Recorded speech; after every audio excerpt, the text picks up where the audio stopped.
অপু বিশ্বাস এবং বুবলির মধ্যে আপনাকে টেনে যেই কন্ট্রোভার্সি চলছে তা নিয়ে কি বলবেন?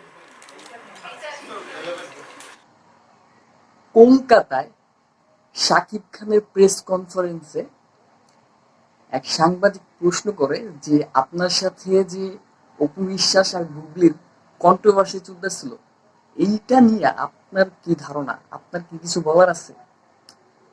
তো শাকিব খান যেটা করলো, জাস্ট মাইক্রোফোনটা হাতে নিল, কিন্তু ওনার কোশ্চেনের আনসারটা না দিয়া অন্য একজনের কোশ্চেনের আনসারটা দিল।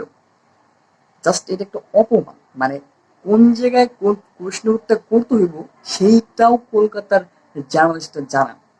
মানে একটা প্রেস কনফারেন্সে, যেখানে তুফান মুভির প্রেস কনফারেন্স চলতেছে, সেই মুভি নিয়ে মুভির প্রমোশনালের কাজ চলতেছে, সেই জায়গায় সাংবাদিক প্রশ্ন করে পার্সোনাল প্রশ্ন, যেটা পারিবারিক ব্যক্তিগত প্রশ্ন করে।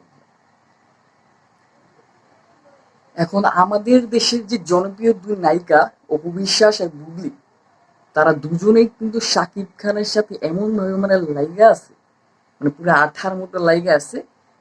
তাদেরকে এতবার, হ্যাঁ, তাদের নিয়ে কোনো আলোচনায় কিন্তু শাকিব খান করে না, তারা কিন্তু শাকিব খানের পিছনে লাইগাই আছে।